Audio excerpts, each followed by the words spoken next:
a cruz de saber que os teus sofrimentos são conhecidos pelos outros. Este foi também uma dor de Jesus Cristo. Livro do Céu, volume 1. E assim passei alguns anos sofrendo por parte das criaturas, dos demônios e diretamente de Deus. Às vezes chegava a tanta amargura por parte das criaturas e pelo modo como pensavam, que tinha vergonha de que qualquer pessoa me visse.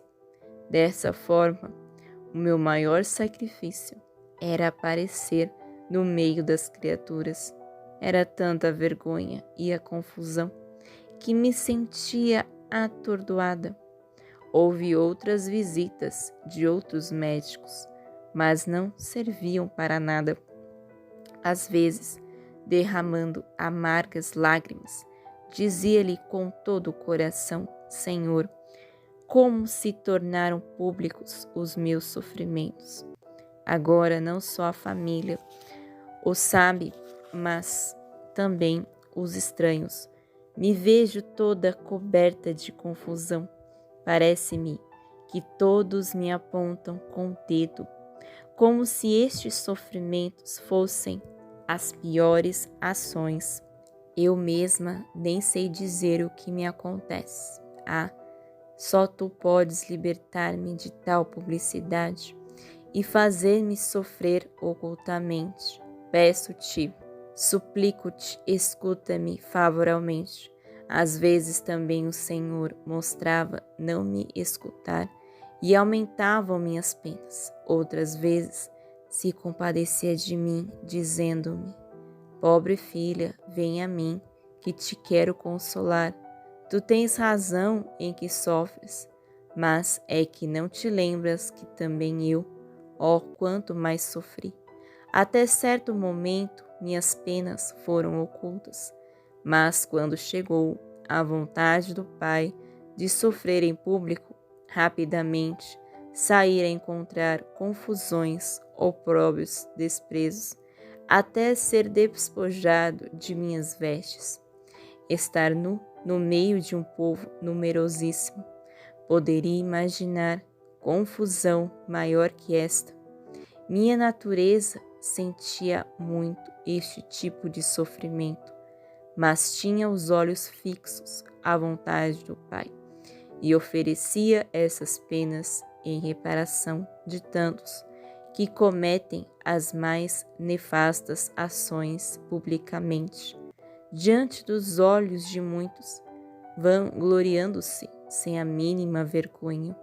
E lhe dizia: Pai, aceita as minhas confusões e a minha desonra em reparação de tantos que têm audácia de te ofender tão livremente, sem o mínimo desgosto.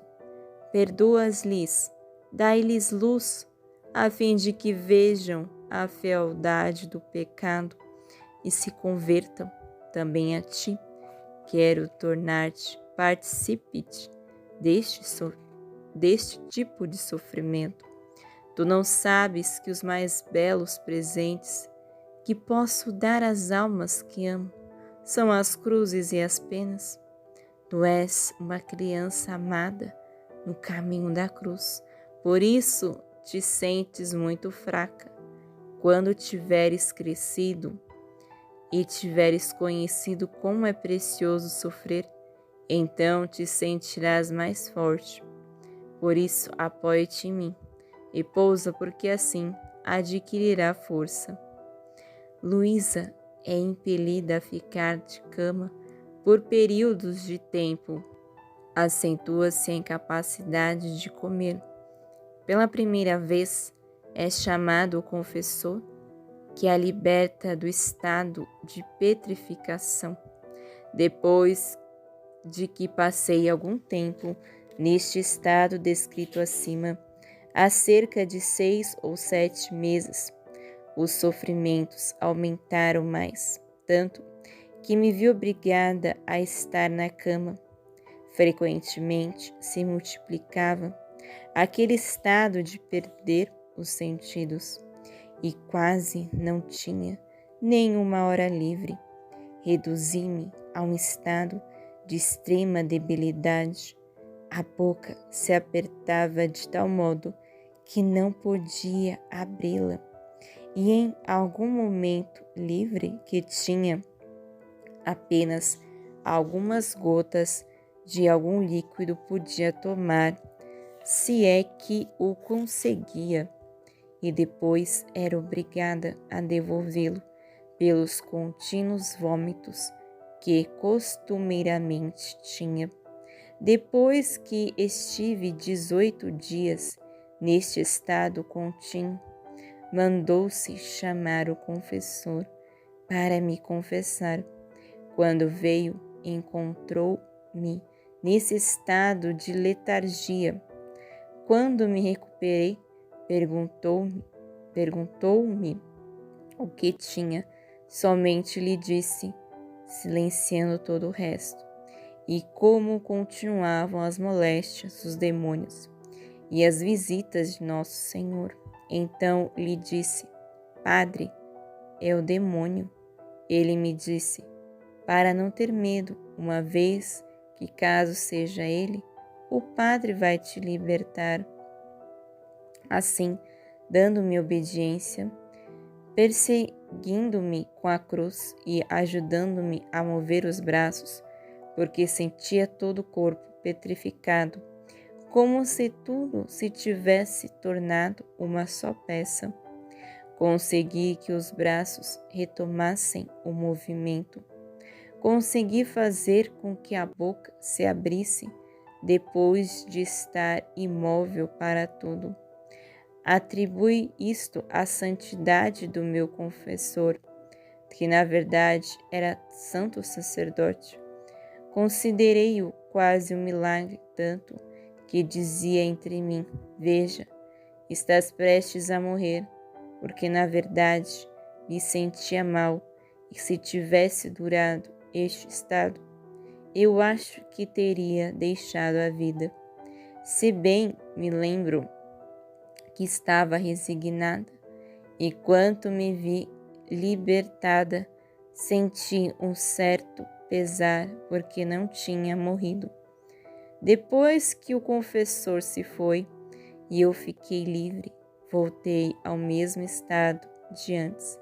E assim acontecia, às vezes semanas, às vezes 15 dias e até meses, em que era surpreendida de vez em quando por aquele estado durante o dia, mas por mim mesma consegui libertar-me. Depois, quando era surpreendida com mais frequência, como disse mais acima, então os familiares mandavam chamar o confessor, pois tinham visto que a primeira vez tinha ficado liberta por ele, quando todos acreditavam que não me haveria de recuperar mais daquele estado. E, em vez disso, até pude ir à igreja. Por causa disto, chamavam o confessor, e então ficava livre. Nunca me passou pela mente que para tal estado se necessitasse o sacerdote para libertar-me, nem que meu mal fosse uma coisa extraordinária.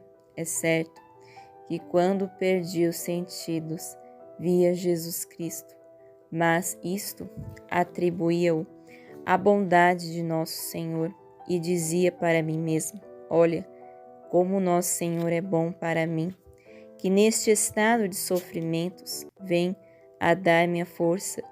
De outra maneira, como poderia sustentar-me? Quem me daria força? Também é verdade que quando devia cair neste estado, na manhã da comunhão, Jesus me dizia isso, e caindo neste estado, dele mesmo me vinham os sofrimentos, mas não me davam importância a nada.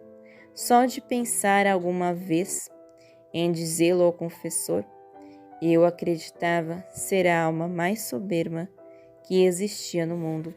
Se me atrevia a falar destas coisas, de vir a Jesus Cristo, e sentia tal vergonha que foi impossível dizer algo a esse confessor. Apesar de bom e santo que era, tanto é verdade que não acreditava que se necessitasse do sacerdote para me libertar e que isto acontecia pela santidade do confessor.